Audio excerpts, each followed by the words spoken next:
Okay, let's bow our heads to our Heavenly Father. In the name of the Father, and of the Son, and of the Holy Spirit. Amen. Thank you, Lord. Thank you, Abba Father. Thank you, Jesus. Thank you, Holy Spirit, for this wonderful day. Each day bringing new things in our life. Each day strengthens our life. Each day we get new revelations from you, the Holy Spirit. Each day we could experience the newness of life because we are in Christ. Lord, as your word says in 2 Peter 1 3, by his divine power, God has given us everything we need for living a godly life. We have received all of this by coming to know him, the one who called us himself by means of his marvelous glory and excellence. Yes, Lord, we come to an understanding where all things you provided to us abundantly is to live a godly life. But we do not understand this truth initially. We were using the resources of God, the resources of the kingdom of God, for our personal use. Thank you for the revelation and truth that we got from the scriptures that we need to live a supernatural, godly, glorious, peaceful life in this planet Earth. All the promises, all the scriptures, everything, the examples from the Bible, which we learn from our Bible heroes, explains us how easy for us to live a godly life. We have been called for this kind of a life by the master who created this universe. And we have that mind of Christ to live and to experience the same life right here, right now. Thank you, Holy Spirit. Without you, this is not possible.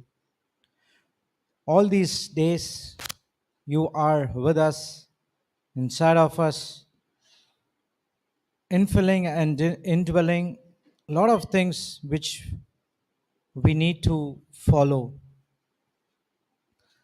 Without you, this is not possible. Without you, we can't sit in these teachings for past 3 months here. We thought, how could we do this?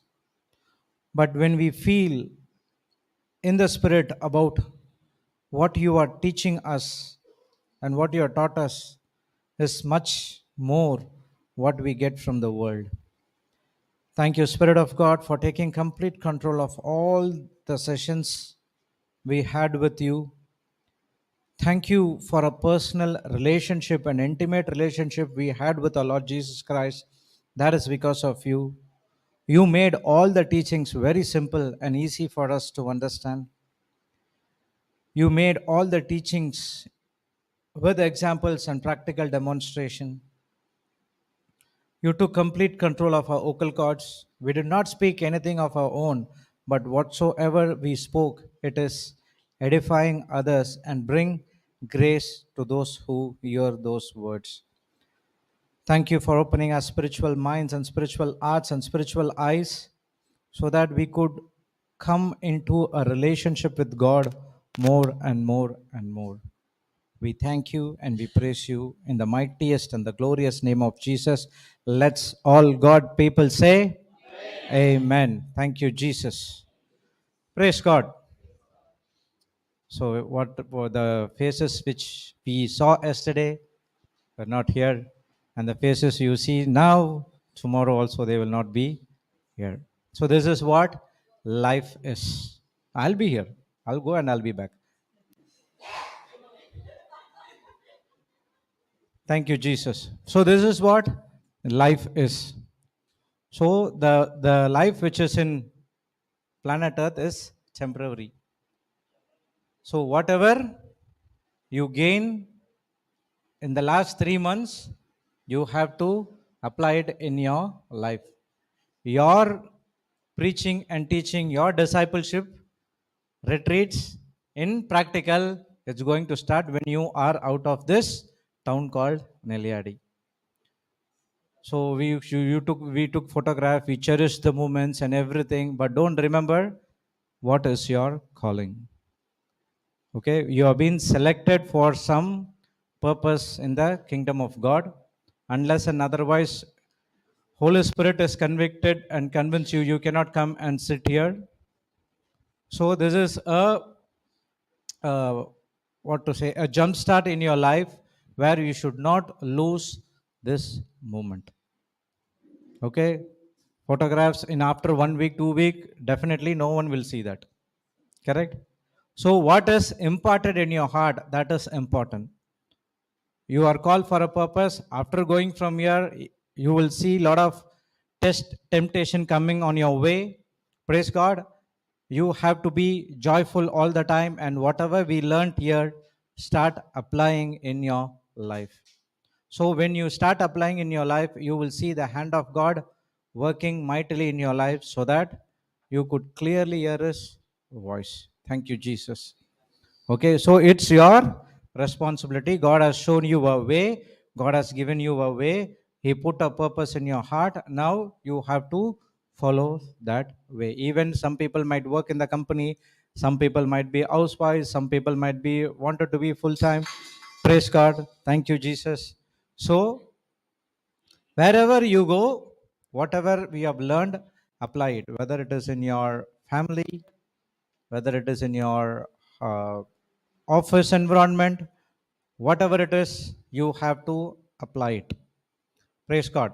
But remember, yesterday we learned one thing, that uh, unnecessarily arguing, we have to stop it. Unnecessary arguments, we need to stop it, because that's the entry point where we do not know, something might come out of our mouth which is contradicting to the word of God. And we know that words are spiritual containers.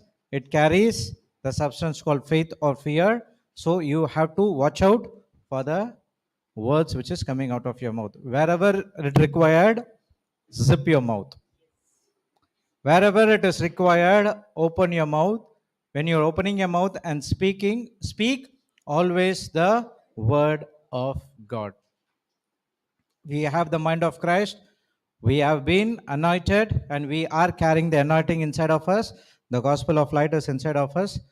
So what should come out of your mouth, you have to check. Praise God. Thank you, Jesus. So what we learned yesterday about wisdom key, big wisdom key. We cannot have a great life without a pure life. And we cannot have a pure life unless we have a pure mind. And you cannot have a pure mind unless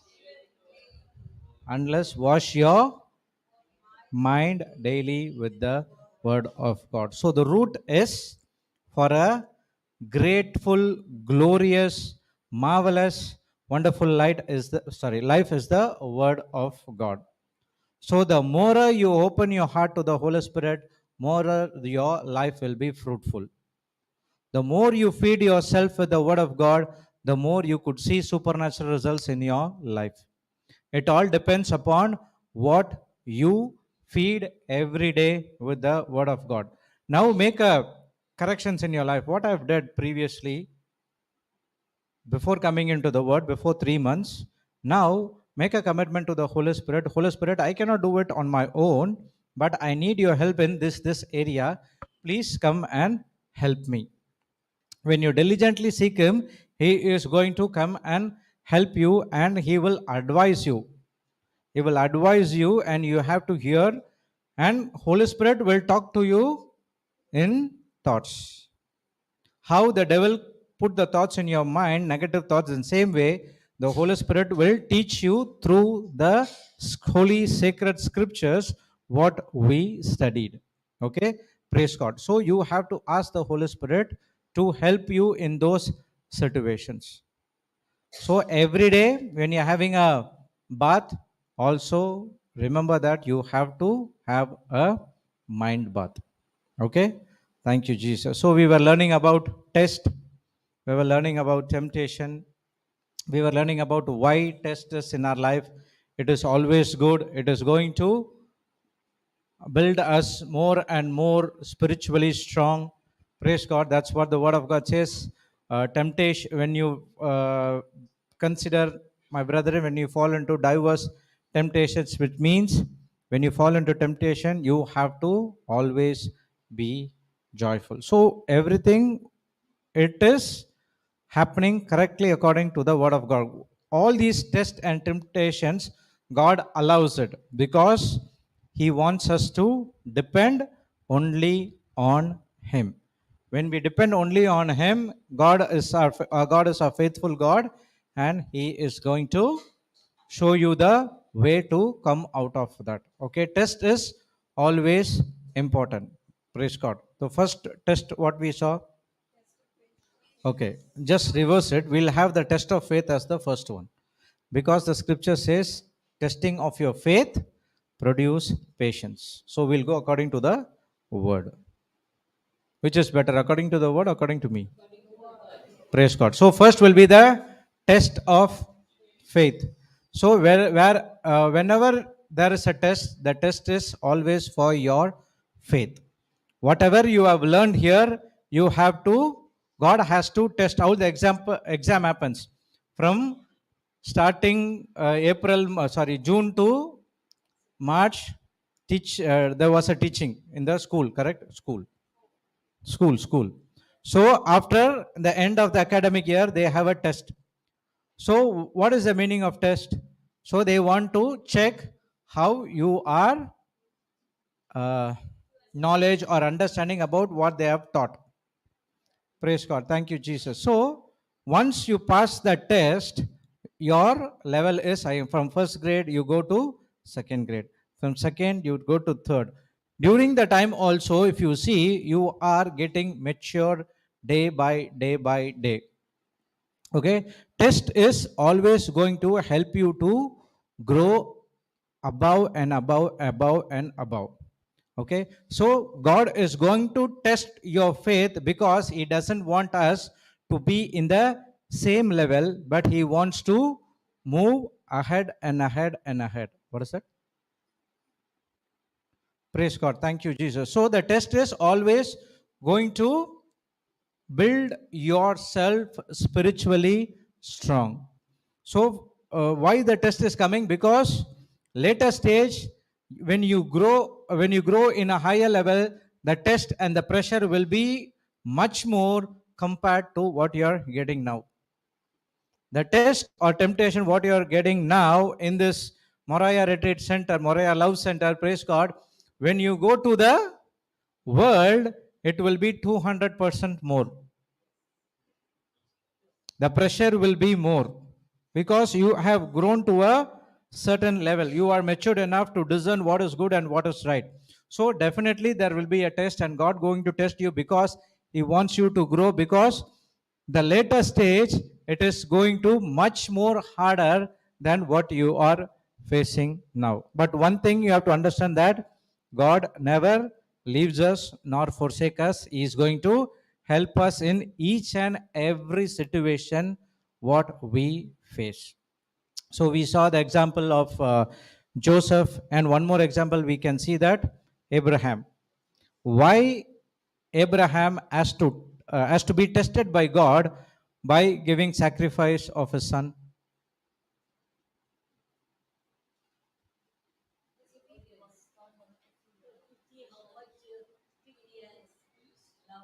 How much he is depending on him. He never spoke any single word. My God said, and I'm ready to put into practice. That's what obedience.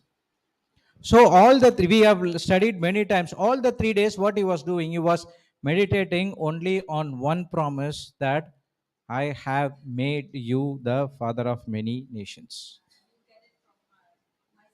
Yes, the seed will be from your descendant, that is Isaac.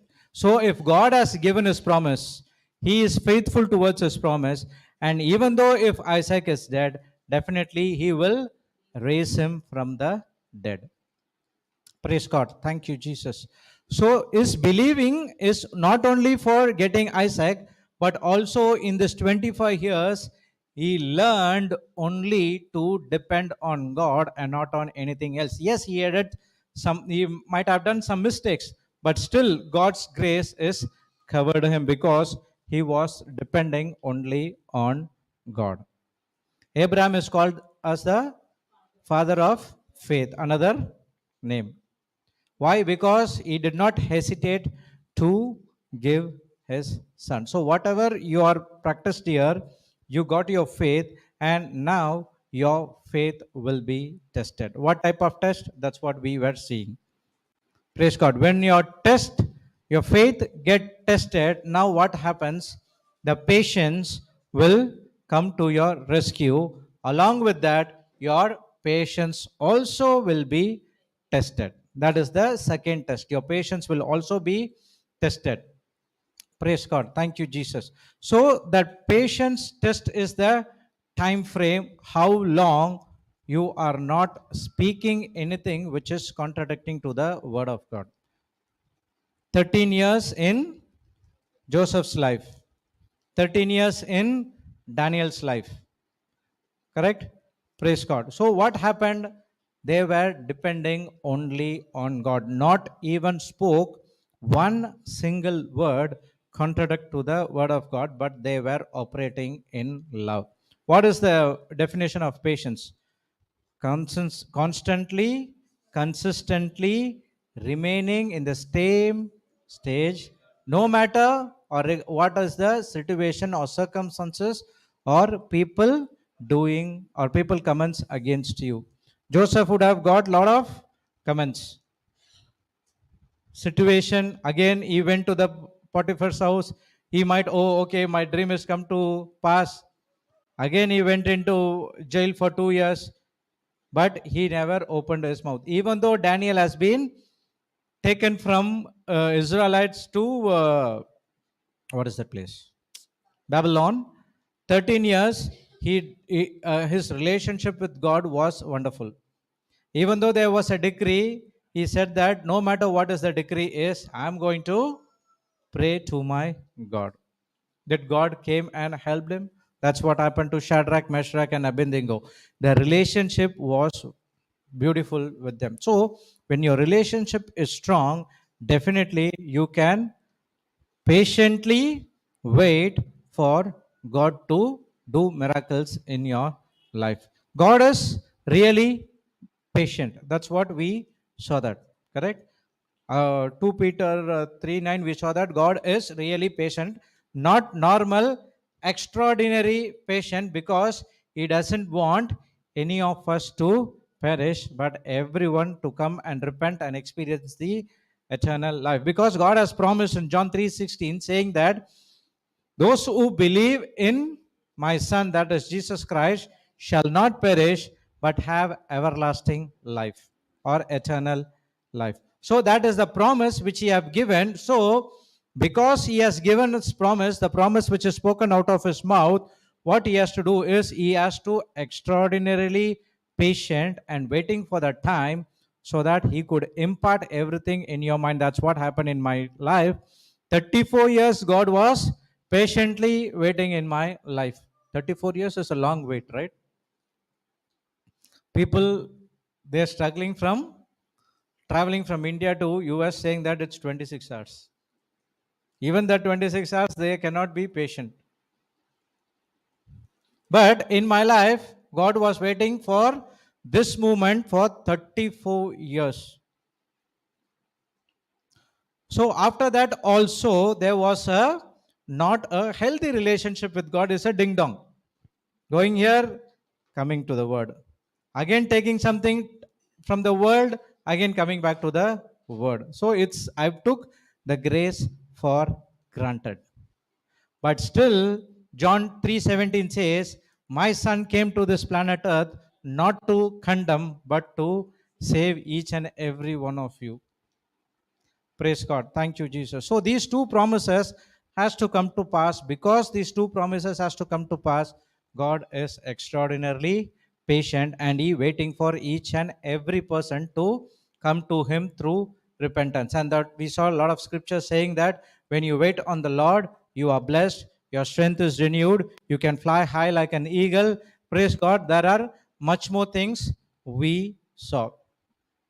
So, whatever we have learned here, if someone comes against you, patiently endure those things. Praise God. Now, we have to do everything now. Whatever you have learned, you have to apply it. So, this patience is important. When your faith is tested, now what happens is your patience comes to your rescue.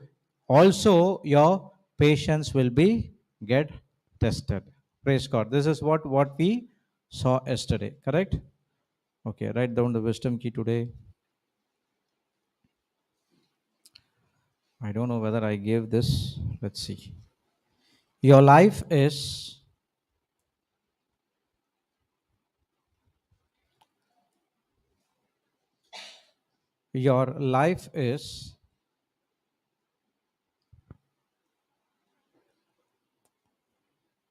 whatever you permit. Did I get that? Give this? No. Your life is whatever you permit your mind to magnify.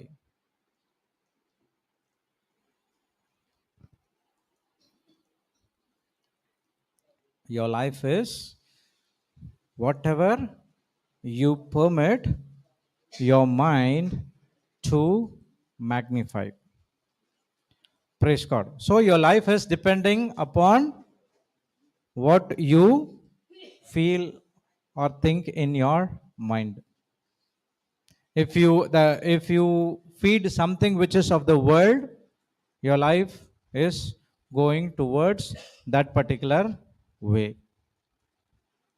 If you feed every day your spirit with the word of God, automatically what happens? It will guide you into the right pathway. So your life is whatever your permit your mind to magnify. You might have situations against you, but are you magnifying that with the magnifying glass? Have you seen that ant through the magnifying glass? You go and see it. It will be so scary. Seriously, it will be scary with the two what they call antennas, and the in that antenna it's a sting. Everything will be there. It will be too scary. You have to go and watch class for you. Praise God. So when you take the problems and you think about that problems in your life again and again and again, you are taking that magnifying glass. The people who are in the science, they would have been seen it because they practice this in the laboratory. Either not ant, but they would have been seen some other small insects with a magnifying glass because they have to bisect it. Even cockroach also, when they bisect it, they will see through magnifying glass because they have to separate everything correctly. Praise God. Thank you, Jesus. When in the school time, I still remember the master asked to draw a cockroach, but I draw a different animal. Cockroach in the public exam, 10th standard. Okay, I'm not interested. I'm not very good at drawing, but still I practiced a lot. But still I couldn't able to draw correctly. But I draw some other insect which is not at all cockroach. So the person next to me has to help me. He took the paper and he draw the cockroach and give it to me.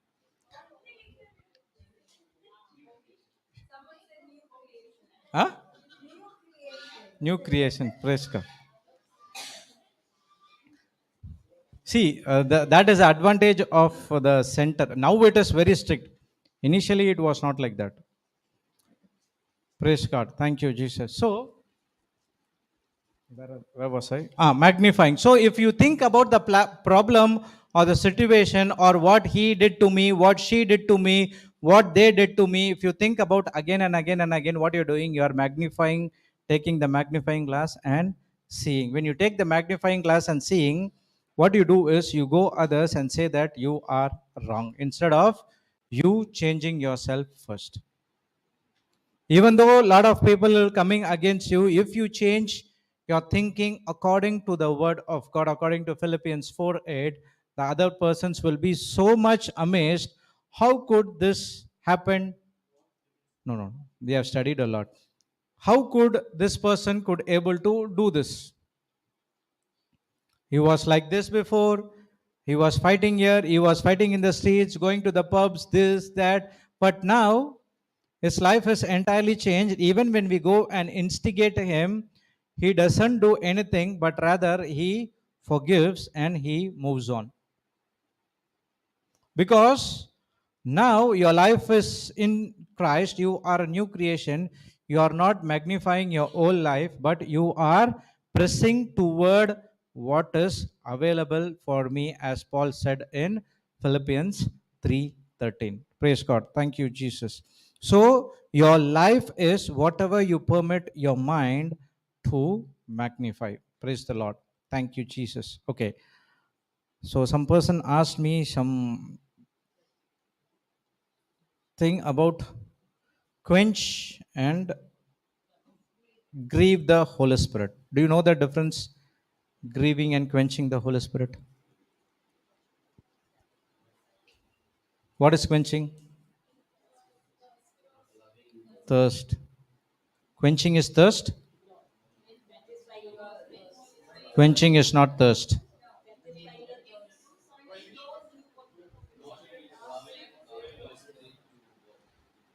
Okay, first quench means to put off or surpassing. Okay, quench means to put off or surpassing. The Holy Spirit is full of fire. Correct? When you receive the Holy Spirit, that is the fire anointing, fire baptism. There's always a fire inside of you to do something in the kingdom of God. Okay? Quench means surpassing or put off. Put off. Okay. So go to Ephesians, 1 Thessalonians 5:19.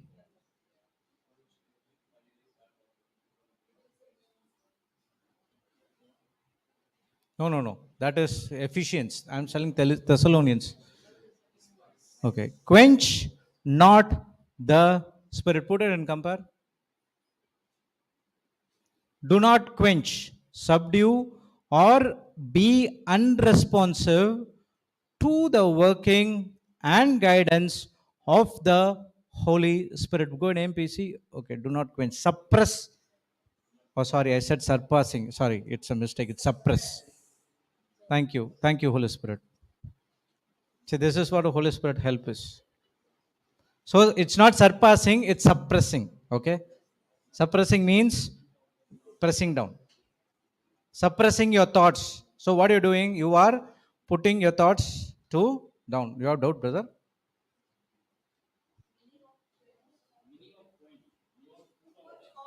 Put off or suppress. Suppress. Or subdue. Come to take under control. People say now go and put off the fire or suppress the fire, quench the fire. There's a scripture saying that quench every fiery dart. You have to, okay, I'll tell you. Go to AMP again. This is very much important for us. Okay, do not quench, subdue, or be unresponsive to the working and the guidance of the Holy Spirit. We know that in our life, Holy Spirit is the person who's going to help us. He is an advisor, he is a guider, he is everything in your life, counselor, and everything is from the Holy Spirit. And if you want to live a holy life, glorious life, victorious life, he has to give you guidance. Correct? So the Holy Spirit fire which is inside of you, it is always burning. Burning in the sense what? He wants you to do something in the kingdom of God. So once Jesus also got anointed with the Holy Spirit, he started his public ministry after passing through the test and temptation. So, when you have the Holy Spirit anointing which is inside of you, when you have that anointing, praise God, now what happens is the Holy Spirit guides you. He'll tell you, for example, if Papa asks if anything, any person want to come and share the testimony, everyone like this. I know that some people, the Holy Spirit is talking to them, saying, you have been healed, or you have been delivered, or you have been sanctified, or anything in this area, go and tell, because someone in this meeting or around the world, somewhere in one corner, needs your testimony. So when you think, oh, my English is not good, I'm wearing shorts, I'm wearing short pants, I'm wearing t-shirt. If you didn't think like that, you are quenching the fire anointing of the Holy Spirit. You are suppressing or you putting off the fire which is given by the Holy Spirit. That is what quenching is all about. Praise God. So when Papa calls us, all of us are, and Baba, you come and teach.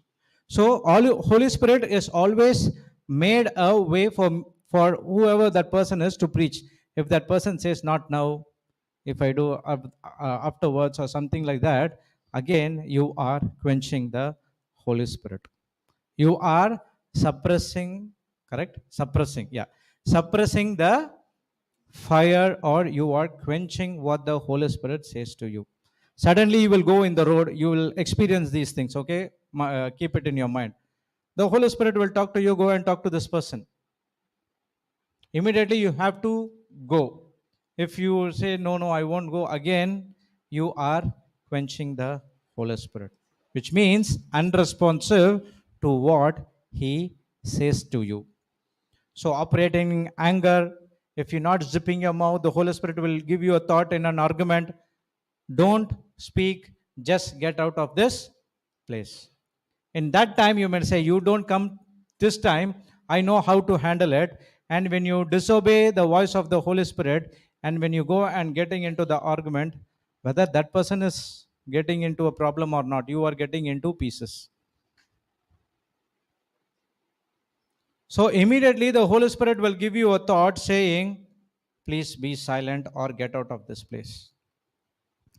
When Potiphar's wife seduced Joseph, he fled from that place, even he left his coat. It was an instruction from the Holy Spirit not to stay here.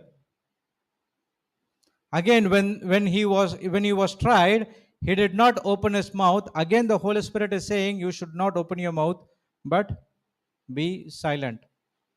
The result, again he went into the prison. Definitely you would have been not. That's what these 13 years Joseph learned many things from the Holy Spirit and with God. In those times, the Holy Spirit will not come into a person because of the sin nature, but he will come in above them and finish the work, and he will go upon them and finish the work, and he'll go. David got the anointing and he killed Goliath. Praise God. Even David also you can take an example of patience, because God said that you will be the king of Israel, okay? But he did not say when you will be the king of Israel. Again, there was a test for David, patiently waiting, but he said that I will not touch Saul, who has been anointed by God. That is also an inspiration by the Holy Spirit, not to touch an anointed person. So if an anointed person, something wrong, you are not here to judge them. You have to be silent. Let the God be judge. So from Genesis till Revelation, you can see the Bible heroes were listening to what the Holy Spirit says. 10 days, the disciples were in the synagogue, Jerusalem. After receiving the Holy Spirit immediately gave the inspiration to Peter, because at that particular moment, 3,000 souls has to be saved. The Peter was hiding before receiving the Holy Spirit.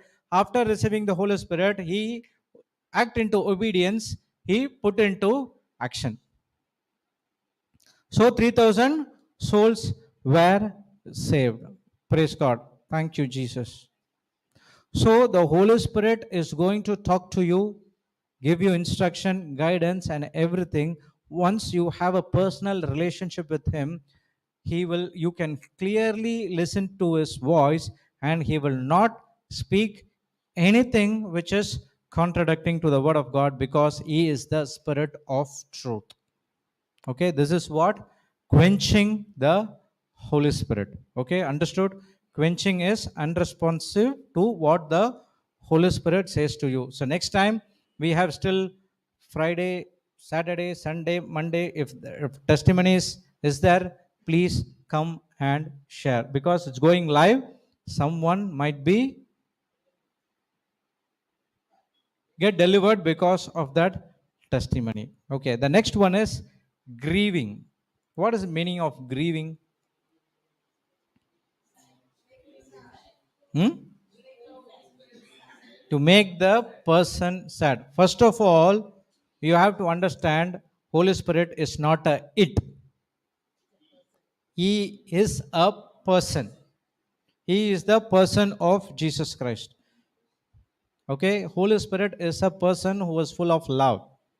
Okay, when you operate something which is in anger, jealousy, unforgiveness, of anything which is contradicting to the kingdom of God, the Holy Spirit, you are grieving the Holy Spirit, making him sad. Okay, it's just a thin line difference between quenching and grieving. Quenching is unresponsive to what the Holy Spirit says. Grieving is you are put that person into a typical sadness.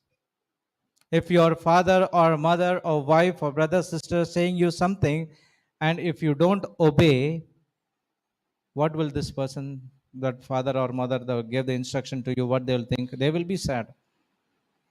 I have made many fathers, mothers in my life sad. How? Because I was going and calling all my friends. So because of my act, they are obedient to my voice, but they are disobedient to their parents' voice. So I made, so whenever they go, Vantanda, this person came. I said in Tamil, sorry. I said, oh, this person came, that's it. These people will go and they will come only in the night. Thank you, Jesus. So many a times the Holy Spirit will guide you not to operate in this gifts of the kingdom of darkness. When you operate, you will say, if person he has come something against you, you will say, okay, just forgive, because it's a spirit operating inside of him to coming against you. But you love that person and bind the spirit and forgive him and just move on. But what we do, we operate in anger, we operate in jealousy, competitive jealousy, unforgiveness, and everything. So at that time, what you're doing, you are making the Holy Spirit sad. You do not know next when he would speak to you next time. Hmm? Okay, Ephesians 4:30.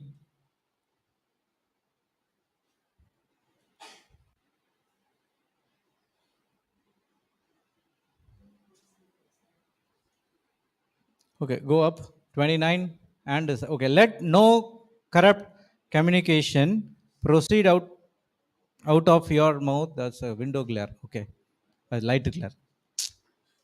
Mouth, but that which is good to use of edifying, that it may minister grace unto hearers, and grieve not the Holy Spirit of God, where you are sealed unto the day of redemption. You have to first, in the grieve, you have to understand that Holy Spirit is a person.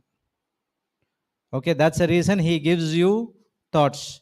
That's the reason he guides you. That's the reason he counsels you. That's the reason he gives everything from the kingdom of God, from Jesus, and give it to you. He is the spirit of truth. He is the spirit of wisdom, understanding, knowledge. You name it. Everything is the Holy Spirit. So when you consider him as a person, you will not able to, you should not grieve the Holy Spirit. The reason we are grieving and quenching the Holy Spirit is we do not understand, or we are making that person only for our benefits, but not in the problematic time. Because our human tendency is, when you are good, if you are blessed, thank you, Lord, praise you, Jesus, hallelujah, Shaba Rahadishi, 4 hours, 5 hours you pray in tongues. But when some problem happen, the Holy Spirit talk to you. No, it's not from God. You just come with into me, and I will give you whatever you need. But you say, why, Lord? Why this is happening to me? When something good happens to you, you are not asking God, why this good happened to you? Why this good happening only to me? Did you ask that? Because that's good. But when the problem comes, why, Lord? You go under the shell. That what we saw yesterday in 2 situations. The Lord was with Joseph. Both the situation insisted that he was in the problematic time. First, he was sold to the Ishmaelites. Ishmaelites took him and they sold to the Egyptians. And the second time, he went to the prison. So both the situation, the scripture says, the Lord was with Joseph. And the same Lord and the same Holy Spirit in the old covenant, the same Holy Spirit in the new covenant, the same Holy Spirit has anointed Jesus Christ of Nazareth, the same Holy Spirit raised Jesus from the dead, the same Holy Spirit anointed the 12 disciples, the same Holy Spirit is right inside of you. Praise the Lord. Thank you, Jesus. So the God is same yesterday, today, and forever. There is no change at all. Humans will change. Okay, this is what? Grieving and quenching the Holy Spirit. Got the understanding clear? Okay. One person asked me my experience in the anointing of the Holy Spirit. Okay, I'll tell you one truth.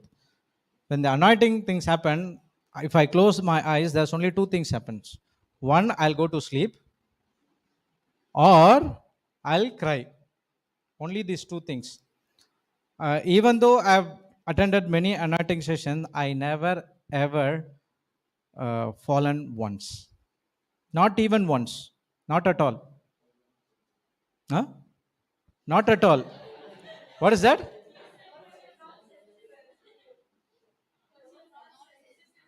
Not sensitive. Whatever you say, you can say. It doesn't matter. I forgive you. Praise God. I have the mind of Christ. That's if I am teaching, if I don't follow, then how you people will follow? Doesn't matter. But I know the relationship between me and the Holy Spirit. Okay, praise God. Thank you, Jesus. So that's the reason I will, in the anointing time, I will open my eyes. But one thing, I never ever slept when I close my eyes. That's one thing. Even if I get small sleep also, I immediately wake up. See, whenever, I don't know whether it happened to you or not, when the teaching is going on, okay, in the Zoom class or whatever it is, I'll just doze off for 2 or 1 minute. Suddenly, I will get a tap in the shoulder. Okay, but if I see, the wall will be there, no one will be there. Suddenly there will be a tap. Immediately I'll get wake up. After that, I'll be so uh, alert and so interesting hearing everything. Even though in the anointing session, wherever first I was sitting there on the Saturday, I was dozed. Suddenly I got up. I saw who is that. No one was sitting behind me. Everyone was in the ground. They were in the ground, falling and sitting. But many a times it was the Holy Spirit who comes and taps me, wake me up. Praise God. Or if I close my eyes, I go and meditate the word, and what happens is I go and cry. Praise God. For this reason, I won't close my eyes. Praise God. Thank you, Jesus. So this is my experience. But at the same time, I don't know. It's crying in the sense it's not crying of the sorrowful things, but how God is so good. He pulled me from the pit to the pulpit. The love of God that makes me cry. This is for everyone, but those who experience His love definitely will be crying. Why Papa all of a sudden is crying? When he was sharing that pot story, he was crying. What is that? Because it was his story. If you go and see his testimony, that his testimony will be so uh, great, because he will show is what he was before. Okay, so that's what I say many a times. When you want to cry, close your eyes, you cry. You doesn't think about the other people. But you know why I open? I want to see how people are falling. I need to help them to catch, or need to. There are so much of help you need to do. I've seen where uh, Papa was anointing a person, where that person falls down. The person behind him, when he caught him, he also falling down with the anointing. There's so much of anointing. Initially, it was, that's what he said now in the holy in the school in Chennai also. Tuck, tuck, tuck, tuck, tuck, everyone were falling down. How? It's the anointing. The anointing was rubbing each and every person. Praise God. Thank you, Jesus. So because of I'm not falling, it's not that I do not have the anointing, okay? If the anointing is not there, I cannot come and preach and teach the word of God. If anointing is not there, I cannot go out and speak the word of God to. So anointing is not only in the falling, but it is also to preach and teach the word of God. Because Acts 10:38 says, Jesus Christ of Nazareth, anointed Jesus Christ of Nazareth, Holy Ghost and with power to heal those who are oppressed by the devil. Anointing is always works in the kingdom of God, but in a different way. My anointing will be different, your anointing will be different. Praise God. Thank you, Jesus. This is my Holy Spirit experience. But I spend time with the Holy Spirit. Even though I'll tell you the incident which has happened here, I used to go and study there. Okay, and people will be standing outside and studying. What I'll do? I'll get into the dining room. Those who are with me would have seen that everything. The fan will be there, the extension plug will be there, internet will be there, everything will be there. Once I was sleeping, the Holy Spirit convicted me. Are you studying because of you want to show off to everyone that you are studying, or you are really studying the Word of God? From that day onwards, I stopped coming up. I'm studying here only. See, the studying is for my own purpose, correct? And when I sit there, I'm sitting in the dining room, and everything is there. Snacks is there, chocolate is there, whatever is there if you want. Now it's finished, okay? The chocolate is not there. You'd go and search for it. Fruits is there, everything is there. Huh? Relationship. So every 10 or 15 minutes, I get up and go and search everything is there or not, and they take it and keep it with me, and I do it. So that's what the conviction of the Holy Spirit. I listened to the Holy Spirit voice, and I started to sit here and study. Even though when I sit here and study, there are a lot of revelations which I get, which I take a note of it, and I'll keep it out. Always remember, when the Holy Spirit says to you something, if you are alone, take a note of it and write it and keep it, because it will be useful when you are preaching and teaching the Word of God. Thank you, Jesus. So the anointing will work in a different way, depends upon your relationship with the Holy Spirit. Thank you, Jesus. Okay, this is what? Quenching and grieving the Holy Spirit. Do not quench or grieve the Holy Spirit. There's one more scripture which says, quench every fiery darts of the wicked one. Okay, that quenching is different. You are purposely putting off, suppressing those thoughts which is from the kingdom of darkness. That's in Ephesians 4. No, not Ephesians 4:30.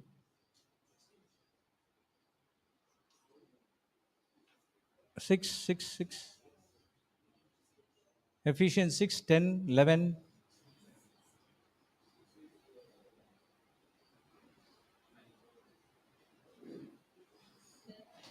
Go slowly, sister. 16. Okay. Above all, taking the shield of faith, wherewith you shall be able to quench all the fiery darts of the wicked. Okay, Bible said, quench all the fiery darts of the wicked.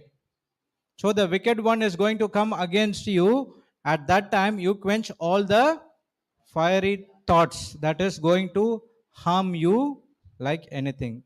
David quenched the fiery darts. Joseph quenched the fiery darts. Daniel, okay, Prakash quenched the fiery darts. Praise God. Each of us, you can take it and say that your name, and I'm quenching every fiery dart that is from the wicked by taking the shield of faith. Each and every scripture you can make a personal prayer. Thank you, Jesus. Praise God. Okay, now we'll go to the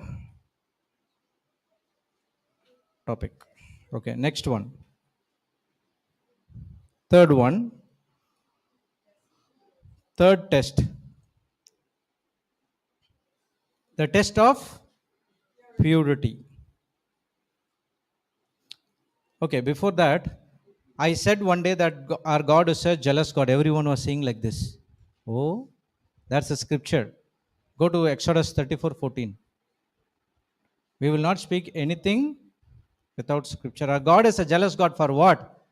He is jealous of us, not of anything. He is jealous of us because He do not want us to go out of the pathway. Put it and compare. For you shall not worship any other God, for the Lord, whose name is jealous, is a jealous, impassioned God, demanding what is rightfully and uniquely his. Go, come down, AMPC.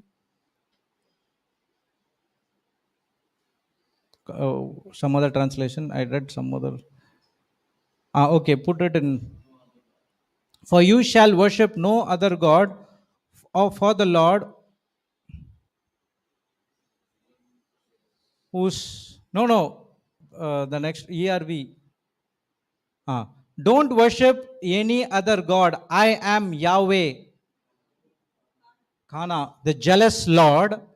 That is my name. I hate for my people to worship other gods. Do you see? Don't worship any other God. I am Yahweh Kana, which means the jealous God. That is my name. I hate for my people to worship other gods. Jealous God. Yeah, Yahweh is Lord. Kana, I think it's a Hebrew or Greek word. I did not study it. So whatever the Bible says, I'm saying. So he is a jealous Lord because he doesn't want us to go away from him. Huh? Because when you worship other gods, you go away from him, right? That's what happened to people in Israel. So your job can. What is idolatry? Okay. Please. What is idolatry? Not adultery. Did I spelled correct? Idolatry.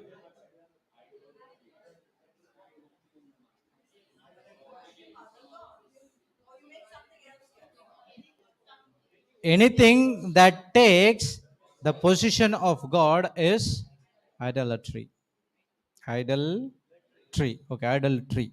Praise God. Thank you, Jesus. Your Bible can become idol. Definitely.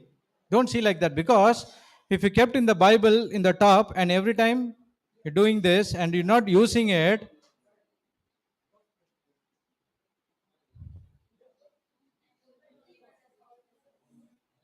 1 minute.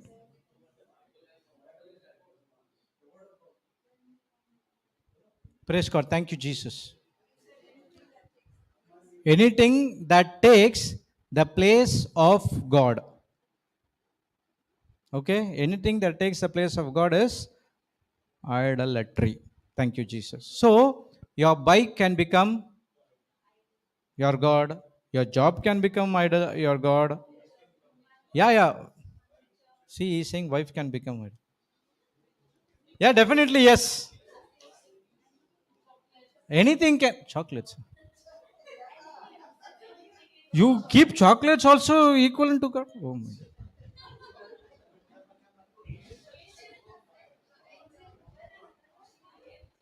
Praise God. Thank you, Jesus. So, he is so jealous because he doesn't want us to worship other gods and to move away from him. Okay? So, our God is a jealous God. I will not speak anything which is not in the word. Thank you, Jesus. So, okay. The third test is the test of purity. The Bible says, blessed are those who are pure in heart so that they can see God. Which scripture is that? Matthew 5, Beatitudes, I think. Matthew 5.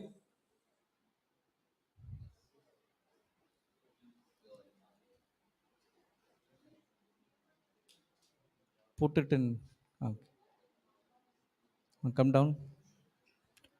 Blessed, poor, meek, merciful. 8, 8. Blessed are the blessed. Please stop one scripture. Okay. Just leave it. I can read it. Blessed are the pure in heart, for they shall see God. Okay, put it in compare now. Blessed, anticipating God's presence, spiritually mature, are pure in heart, those with integrity, moral courage, and godly character, for they will see God. Come down, AMPC.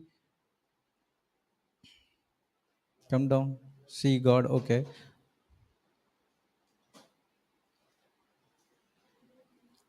No, no, I want to see if there is any word called see. Go to message or TPT, other thing will be same.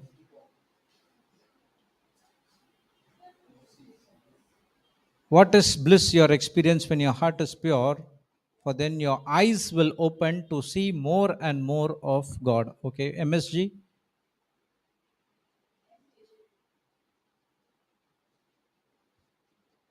Then you can see God in the outside world. Okay, go to MPC. Sorry, we'll study that. Blessed, happy, enviably fortunate, and spiritually prosperous, possessing the happiness produced by the experience of God's favor and especially conditioned by the revelation of His grace, regardless of their outward conditions, are pure in heart, for they shall see God. So, what is the meaning of purity? Purity means, write down, purity is related to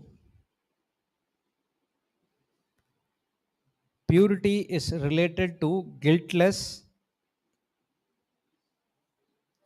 Purity is related to guiltless, blameless, or innocent behavior.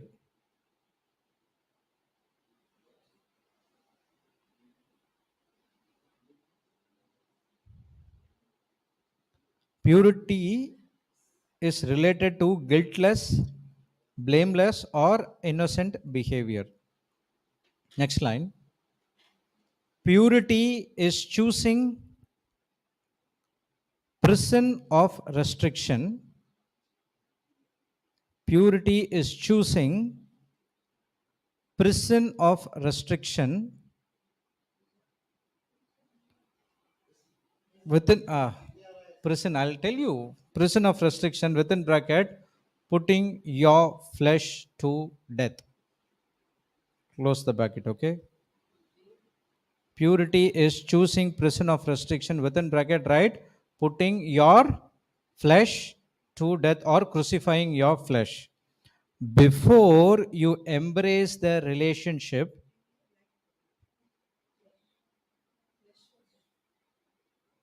purity is choosing prison of restriction, in bracket crucifying your flesh, comma, before you embrace the relationship, the benefits of that relationship. Before you embrace the relationship and benefits of that relationship.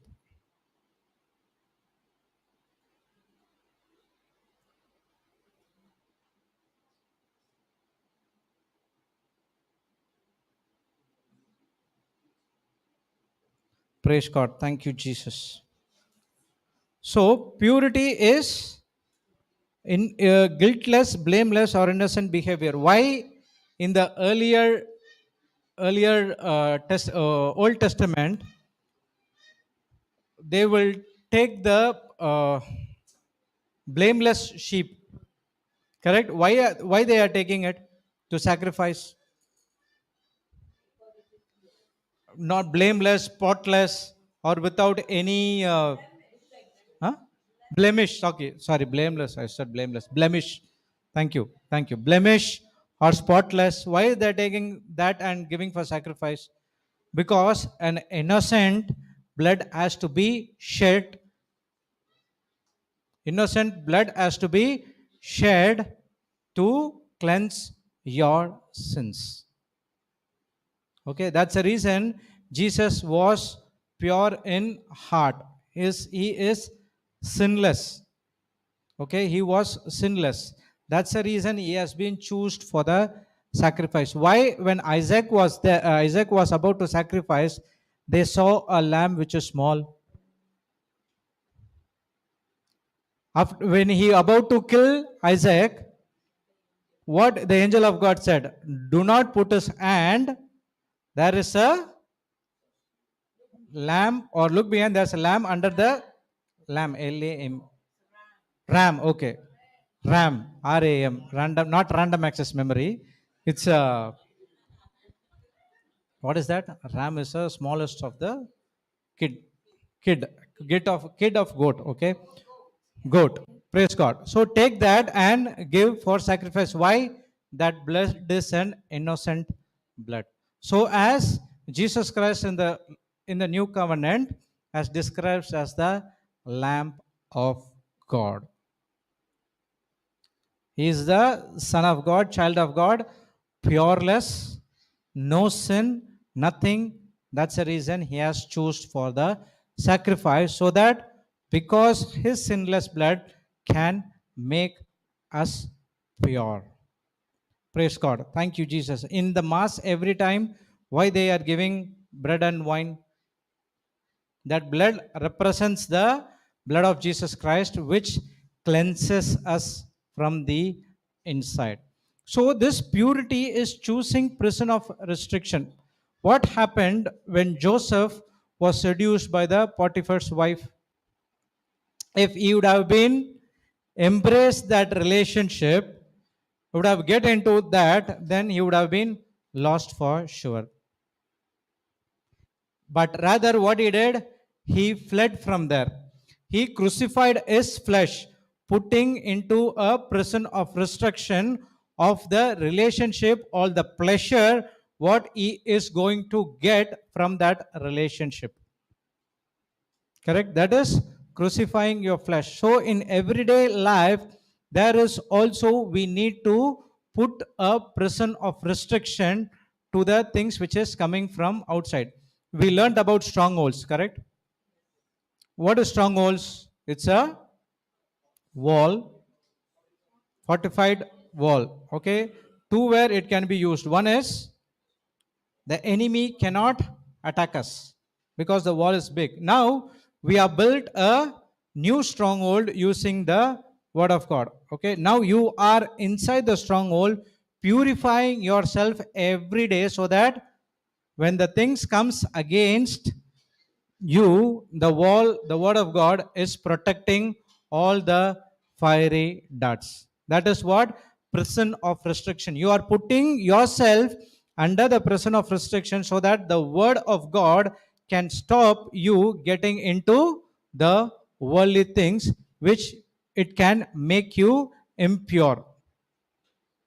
Praise God. Thank you, Jesus. So, choosing prison of restriction, that is putting your flesh to die, crucifying your flesh. So, before embrace the relationship, the benefits of that relationship. If you don't crucify your flesh, now what happened? You go and embrace that relationship, and you get the benefits of the relationship. What is that benefits? Is that benefits going to help you in the kingdom of God? Not at all. It's going to pull you down forever. A person who goes to commits adultery, initially he have a thought in his mind. Huh? Okay. So now what happens? That thought, he did not put him under the prison of restriction. He allowed that thought. It's not only adultery, anything you can take, drugs or liquor, anything you can take. He allowed that thoughts to come into his mind. At one point of time, that thought make him to put into action. Yes, sister. Benefits of that relationship. See, when you don't crucify your flesh, if Joseph would have been not crucified his flesh and he would have embraced the relationship with Potiphar's wife, what will happen? He would have been killed. The benefits of that relationship will be killing. Okay, praise God. No, not God. Okay, so benefits of the relationship on the negative side. Okay, so that person who commits adultery or get into drugs or liquor or whatever it is, at one point of time, it will bring shame to him. At that point of time, the pressure will be so much from the enemy would make you to commit suicide. Praise God. Thank you, Jesus. So, though the benefits of the rose relationship is first you will spiritually dead, and then because of that spiritual dead, now what happened? Your soul is not prospering, and ultimately you are experiencing the natural death. So, write down purity is the way.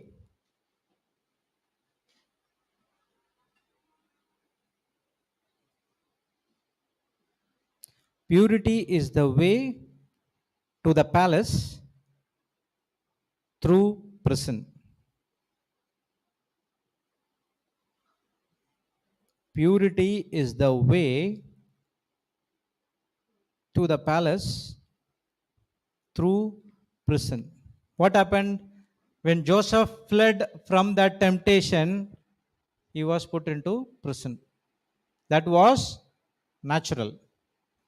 In the new covenant, the prison is always in the mind.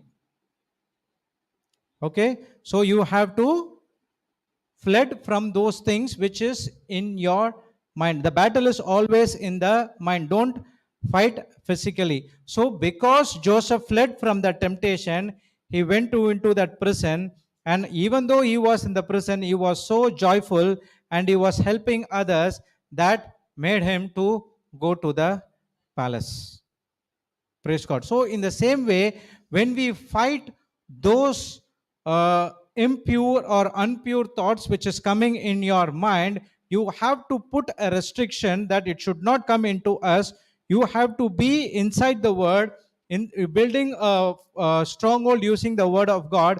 When you fight those things with the word of God, and that will lead to you into a palace. Praise God. In the old covenant, the promised land was entering into the land of Canaan, that flowing with milk and honey. In the new covenant, what is the promised land? Did I ask you?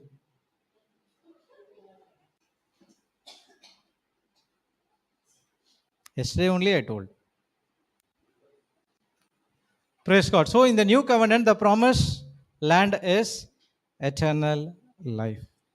So all these we are studying. Why? Because God wants you to take to the eternal life. That was the promise he given in John 3:16. Those who believe in Jesus will definitely will not perish, but surely will have an eternal life. So there is a price you have to pay to receive that eternal life. What is that price?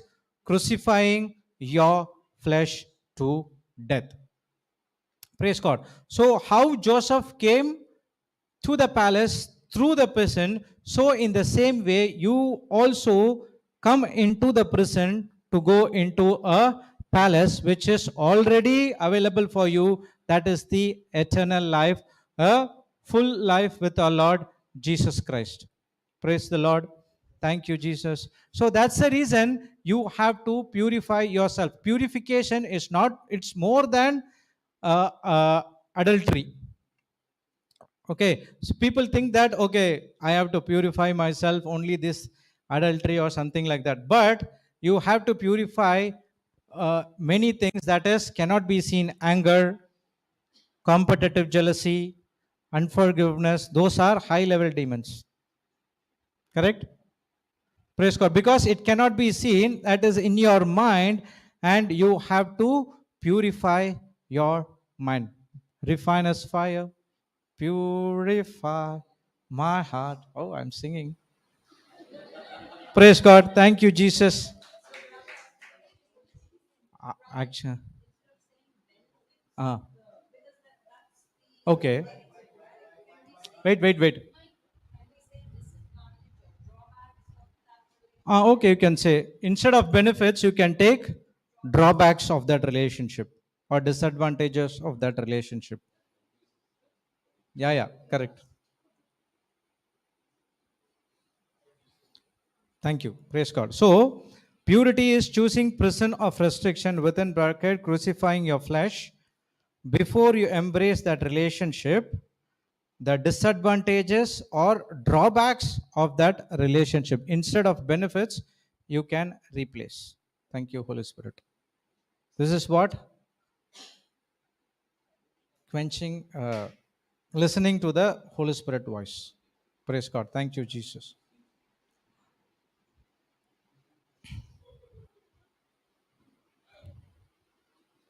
So there is what happened. Thank you, Jesus. See, I'm getting distracted. Request to be silent, please. Praise God. So where was I? No.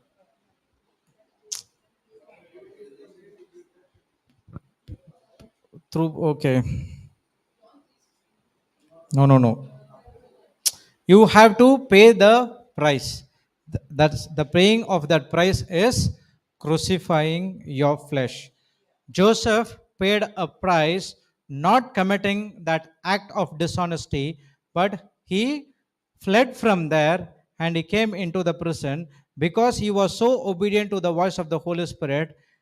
He paid the price for getting into the prison, and that prison makes took him to the palace. So each of us has to go through a prison experience. Everybody wants purity in our life, correct? I want to be pure in this area, this area. But why it's not happening? Because we do not want to crucify our flesh. We are so much addicted to that, so that we do not want to pay the price. Thank you, Jesus. Praise God.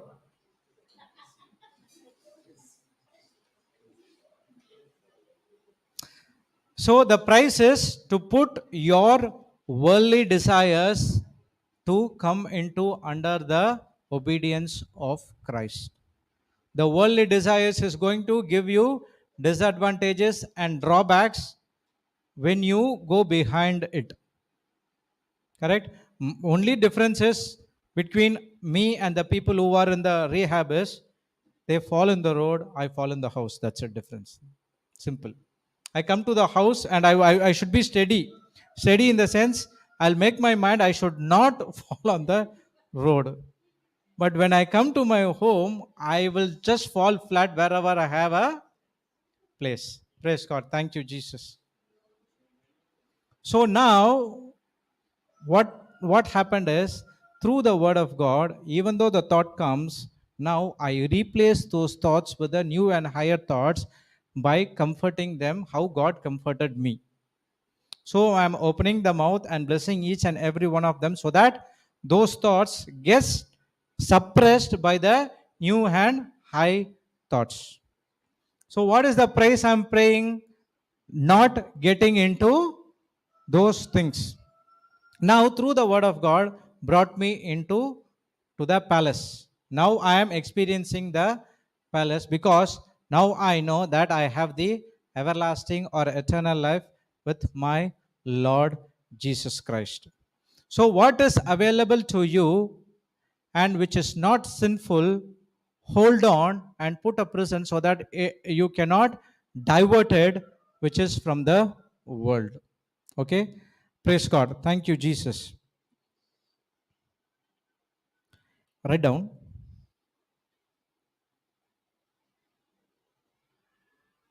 What was the last line? Okay. To walk in purity,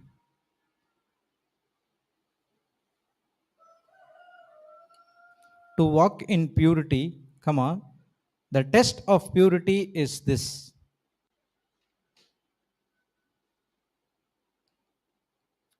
Okay.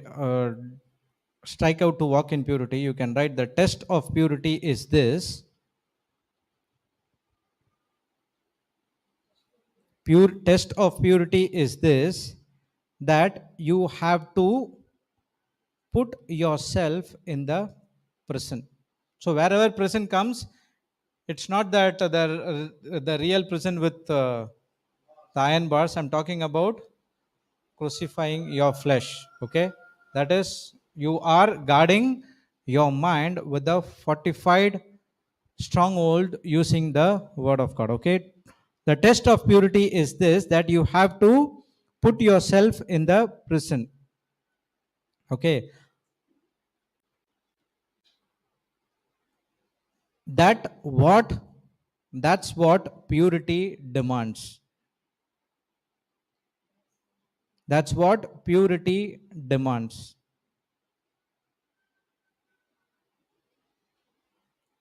Okay, that's what purity demands, which means I do not want to follow who I want to follow. I do not want to walk where I want to walk. I do not want to go wherever I want to go. If you do that, you are moving out of the prison and the door is wide open, and you might fall for the prey of the devil. Did really Joseph choose this prison life? Yes or no? No means tell me the answer. Why? Because, one word answer, because. Why Joseph did not choose this prison? So why is, nah?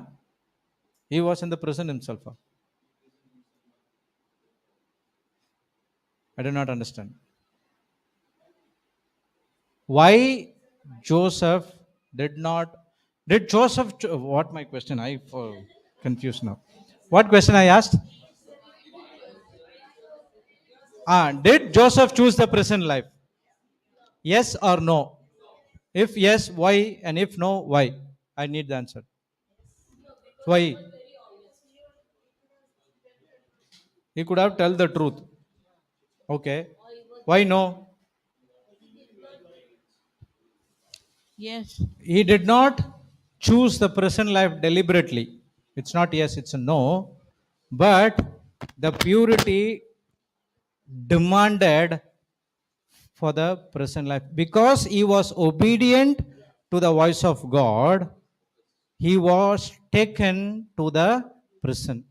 Again, he was obedient, not opening his mouth. He was taken to the prison because if he don't go the prison life, there is no palace. Hmm? No. He did not choose that life deliberately. Will you choose to go into prison deliberately? No one will go, right? Praise God. So the purity demands this kind of life. What is that demanding? Putting everything, your worldly desires to die, but only to work on the kingdom of God. Paul was going through the prison experience. Correct? He got everything when he was a Roman, when he was a Saul. But when he came into the word of God, he has a choice. The purity demanded that he has to be in the prison. He really was in the prison. Praise God. Why he was in the prison? He did anything wrong? What he did? Poor fellow. Not poor, sorry. Blessed person. Praise God. Something comes, the Holy Spirit has to remind me, no poor. Praise God. Thank you, Jesus. He he casted out that demon. Ah, that was the thing. He went into the prison. And even in that prison, he was doing exactly what Joseph did, thanking and praising God. So when we are in this kind of a life, we have to thank and praise God for in this situation, not for in this situation, because God is there to give you a solution. Suddenly the prison doors opened. The Bible says he was in the last part of the prison, correct? The uttermost, the lot of gates are there. All the gates were broken loose, and there is a option for him to move out of the prison. But there also he saved the life. Shadrach, Meshach, Abednego also was inside the prison, that the fiery furnace. Why they did not come out? Why Paul and Silas also did not come out? See, if you go in the Bible, Daniel 3, it says that the king will call Shadrach, Meshach, and Abednego come out, but they won't come. I mean, after king said, they came out, but before that, they saw 4 people enjoying and dancing. Same as when Paul and Silas were also in the prison, they were also praising, dancing, everything were doing. Why? Even the door was open, they did not come out. Why this Nelliyadi Moraya Retreat Center doors are open? Why you are not going out? Even other places are open. So we do not want to go via gate, but we can go via shortcut. Why? Obedience. Any other thing? Don't know the area. Va? You are a small child, as if you go out and don't know what to do. Okay, jailer could be saved. See, the truth is, actually, they are enjoying the presence of God. You are also enjoying the presence of God. When you go out, you will not receive this presence. Shadrach, Meshach, and Abednego was in the furnace, and they were enjoying the presence of God. They did not consider that as a prison life. They considered that as a blessed life. Paul and Silas was in the presence of God. They doesn't want to come out of that prison experience. Because of that, Paul and Silas went and preached to that jailer. Himself and his entire household got saved. You are also here. This is also kind of a prison life if you see in the natural. Papa said one word that no one is going out. If you want anything, you can ask us. But still the gates were open. You should have gone out. Initially, yes, you were trying to go. But now trying to go in the sense you have a thought that I have to go and get something and come back. Don't say no. Okay. Even I had a thought. Praise God. But I have permission to go out and come back. Okay. So it doesn't matter. So what happens is when you are enjoying the presence of God, you doesn't want to go out. See why we are going out? Because we need something to purchase. It's not that we are going and enjoying eating ice cream and coming back. No. For the kitchen items, we need something. For day-to-day activities are there, we need to get something. So that's the reason we are going out. Praise God. See, when I was coming for this retreat from March to Nelliyadi, okay, I have a cravings for eating. Okay, particularly jam. I'll tell you, when I was in March, I asked Brother Denzel to get jam, and he brought one, buy one, get one free. So there were two jams was there. And within one and a half month or 2 months, the two bottles were completed. Okay? Praise God. I hope my wife is not hearing. Okay. Thank you, Jesus. Now also when came to the discipleship retreat, I asked Brother Denzel to get it. Okay. But when I came to the discipleship retreat, I started to preach, I started to study, and I was enjoying the presence of God. Still there's one jam is still left, one bottle of jam. I did not finish. There are other people also there who finished it. Even though I want to eat chicken and everything, but now the craving is not there. Oh, you ate the jam? Oh, you want that jam bottle? Okay. Praise God. Now everyone were aiming for that jam now. We'll ask Denzel to hide it. Praise God. Thank you, Jesus. So what happens is when you are in the presence of God, the worldly desires, you don't need to put into crucify. Automatically, it goes. Praise God. Thank you, Jesus. Everything is of purifying your heart. Okay, what we wrote last. That what purity demands.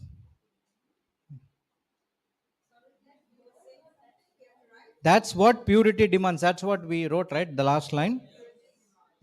So the purity always demands for go through a prison experience. Every time I go into the dining table, the jam will be there.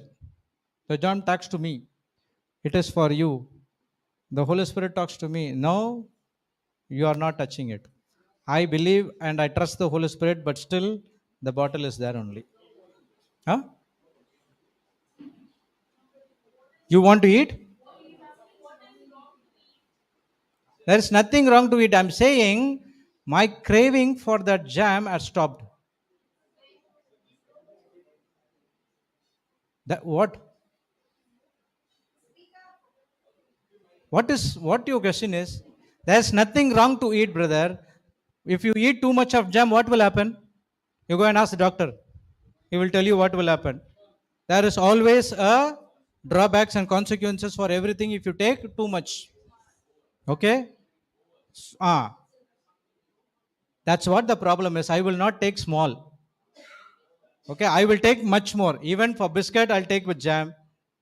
Even for upuma, I'll take jam. Even for idli, I'll take jam. This is what I'm saying. I have a craving for eating that jam. Okay, when I am coming into the Word of God, now what happened? That is not there. Ask Anderson. Praise God.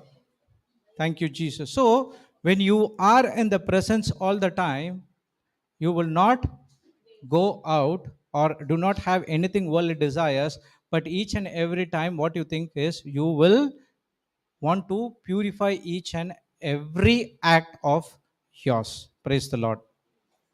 Okay. So the Christians, why we are failing is because we are not want come into restrictions. That is, we do not want to crucifying a flesh. It is very difficult task. Yes, I know, but you have to deliberately make a decision that you have to do it. Oh my God, the time is 1:15. Okay, we'll study with this only, and after that, next class on Monday we'll start again the next one. Because I have to go. 2 o'clock is my bus.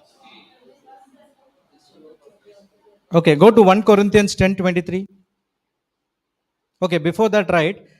The better your prison, the better your purity. The better your prison, the better your purity.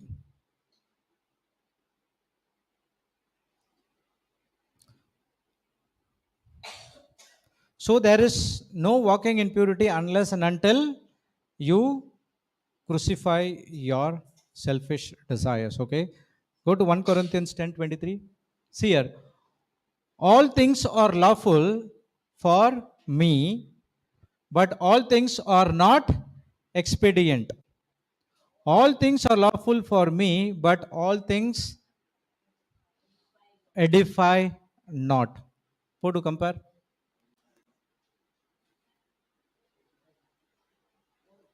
All things are lawful, that is morally legitimate, permissible, but not all things are beneficial and advantageous. There are many things in the world. 1 billion things are there in the world, but it doesn't mean that all the 1 million things are beneficial for you. That's what it's saying. Or not all things are beneficial or advantageous. All things are lawful. The devil will come and say, yeah, it can do it lawful. But not all things are constructive to character and edifying to spiritual life. There are many things in the world, but not everything what you do is beneficial. Okay, there are many things which is available to you. You have to choose something which is beneficial, which is going to build your spiritual life. Eating jam all the time will not build my spiritual life. Somewhere or sometime I have to pass the or overcome that temptation of eating that jam. Praise God. Thank you, Jesus. Go to the next verse.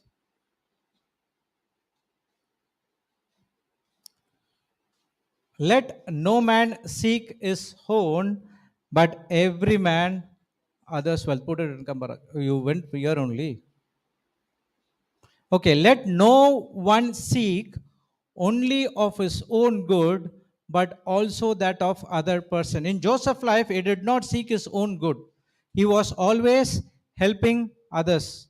When when Saul was changed to Saint Paul, he was always helping others. In Jesus also, he did not look out of his own benefit, but he was always helping others. So the test of purity, when you pass the test of purity, it is going to help you to look into other person's life.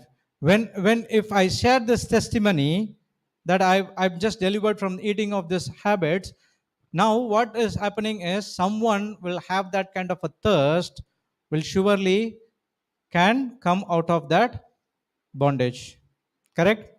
Praise God. Go to 1 Corinthians 6:12.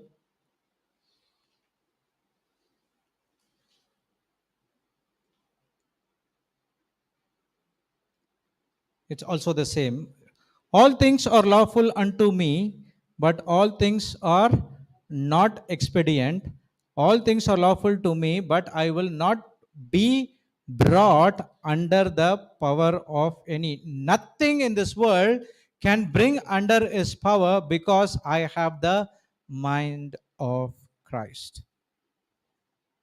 But I will not be brought under the power. That was crucifying my flesh. I crucified my flesh in particular area so that through the word of God, I overcame those temptations. If you see the next verse, it will be good. Meats for the belly and the belly for meat. But what God is saying, God shall destroy both in it and them. Now body is not for fornication, but for the Lord, and the Lord for the body. Initially, I was thinking that what I'm eating is for my belly, and for some people say, right? What is that? They say, will live to eat, and one more thing they say, eat to live, or something like that. Even I was following that. Praise God. But God is saying He will destroy both it and them. But now for the Lord, now the body is not for fornication, which do something evil, but for the Lord, and the Lord for the body. Your body is the temple of Holy Ghost. Praise the Lord. Put this in compare 13.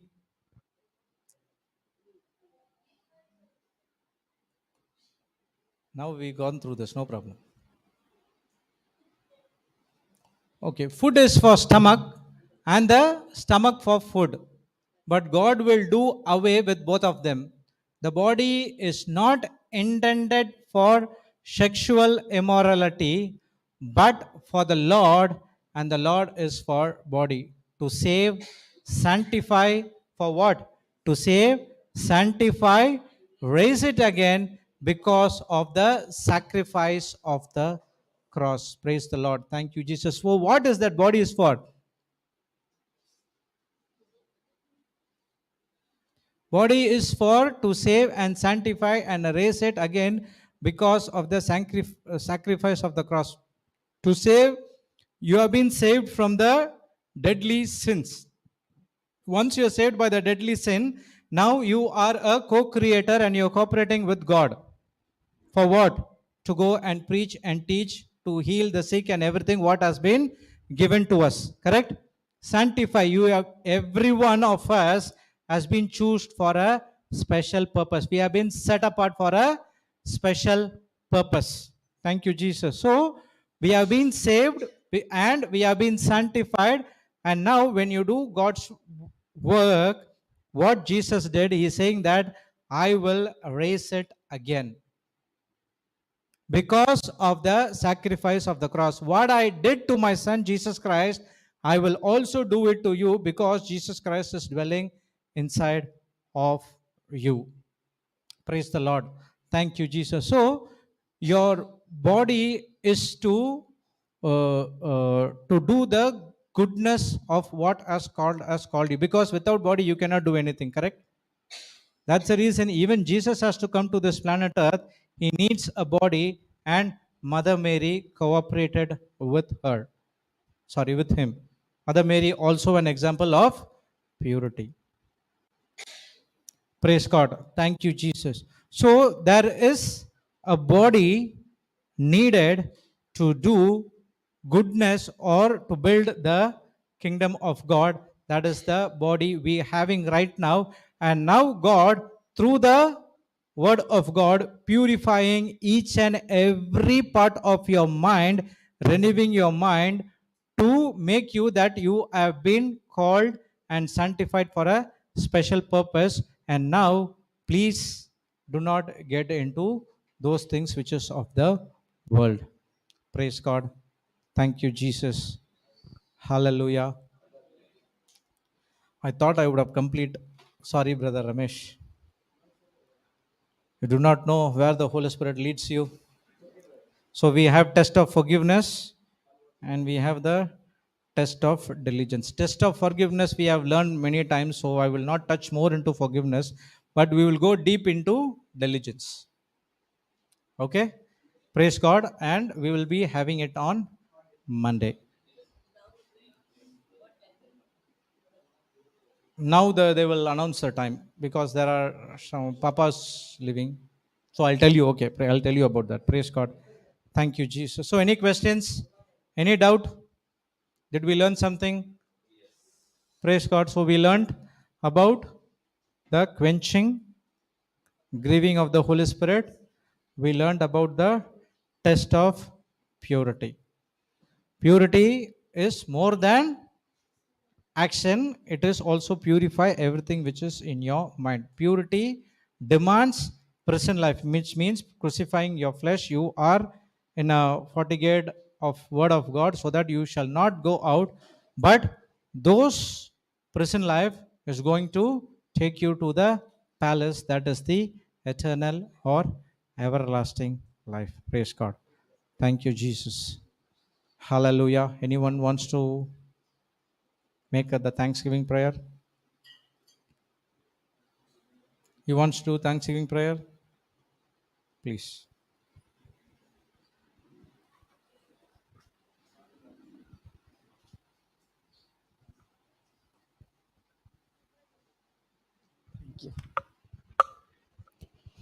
Thank you, Holy Spirit.